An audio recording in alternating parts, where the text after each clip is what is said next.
జై మా కాళీ, జై శ్రీ మహాకాల్. ఈ రోజున భూతేశ్వరి విద్య గురించి మనం తెలుసుకోబోతున్నాము. ఈ భూతేశ్వరి విద్య అనేది ఒక రకంగా భయానక విద్య మరియు శక్తివంతమైన విద్య. ఎక్కువగా ప్రచారంలో లేని విద్య. ఎక్కువ సాధకులు కూడా ఈ విద్య పట్ల ఆకర్షణ చూపించరు. కారణం ఏమిటంటే, ఈ అనుష్ఠానం చేసే సమయంలో ఎవరైతే సాధకుడు మంత్రజపం చేస్తూ ఉంటాడో అతనికి తన చుట్టుపక్కల ఉన్న కొన్ని శక్తుల దర్శనం కలుగుతుంది. కొన్ని భయానక శక్తుల దర్శనాలు కలుగుతాయి. మరియు సాధకుడి యొక్క పూర్వీకులు, అంటే తన యొక్క పితృ దేవతల కిందికి ఎవరైతే వస్తారో వాళ్ళ దర్శనాలు కలుగుతాయి, భూత దర్శనాలు కలుగుతాయి. చాలామంది సాధకులు సాధన అనుష్ఠానంలో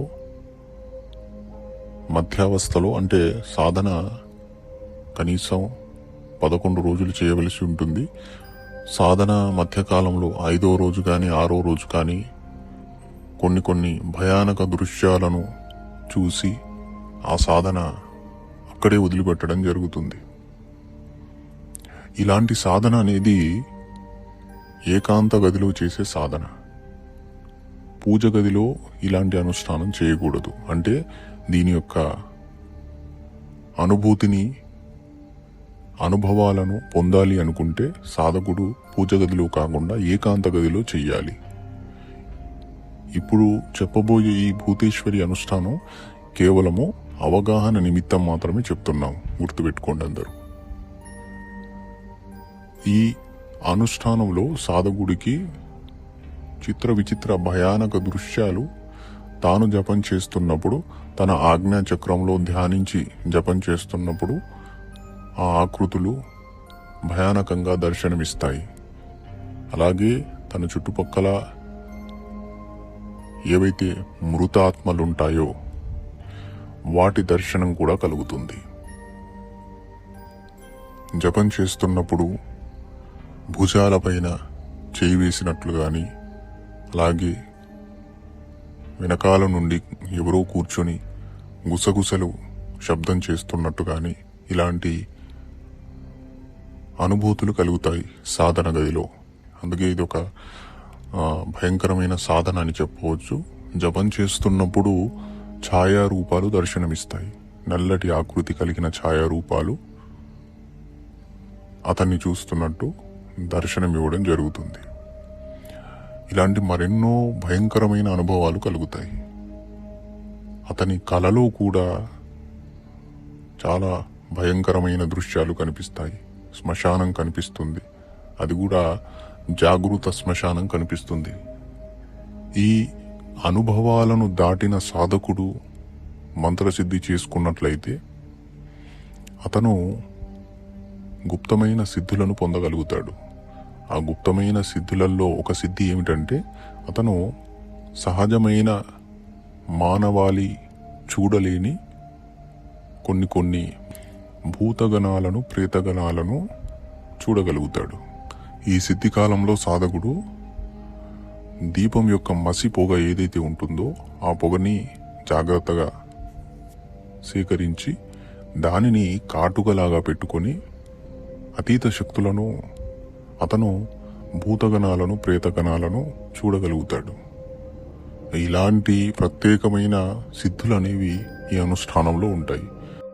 అలాగే ఎవరికైనా భూత ప్రేత పీడ ఉన్నట్లయితే వాటి నివారణ కూడా ఈ భూతేశ్వరి విద్య ద్వారా చేయగలుగుతాడు. మూలాధార నక్షత్ర సమయంలో సాధకుడు ఒక గుప్తమైన వేరును సేకరించి ఆ వేరును పంచామృతాలలో శుద్ధి చేసి ఆ వేరుకి నలుపు రంగు కంకణ దారాన్ని చుట్టి ఆ వేరును ఒక నలుపు రంగు మట్టి కుండలో వేసి ఆ మట్టి కుండతో పాటు కొన్ని గుప్తమైన సామాగ్రులు పెట్టి ఈ అనుష్ఠానం చేయడం జరుగుతుంది.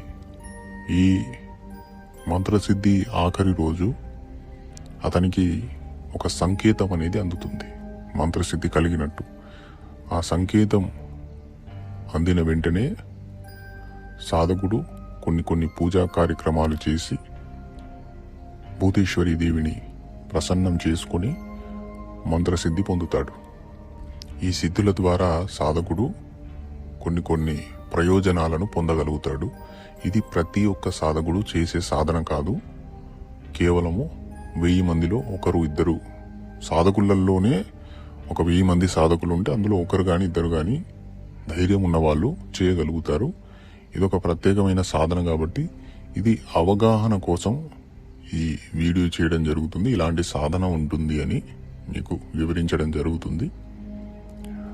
ఇలాంటి మరిన్ని అద్భుతమైన మంత్ర అనుష్ఠానాల గురించి తెలుసుకోవాలనుకునేవారు మా ఛానల్ను సబ్స్క్రైబ్ చేసుకొని అలాగే పక్కనే ఉన్న బెల్ బటన్ను నొక్కండి. తద్వారా మేము పెట్టే ప్రతి ఒక్క వీడియో కూడా మీకు తొందరగా మీ వరకు చేరుతుంది నోటిఫికేషన్ రూపంలో.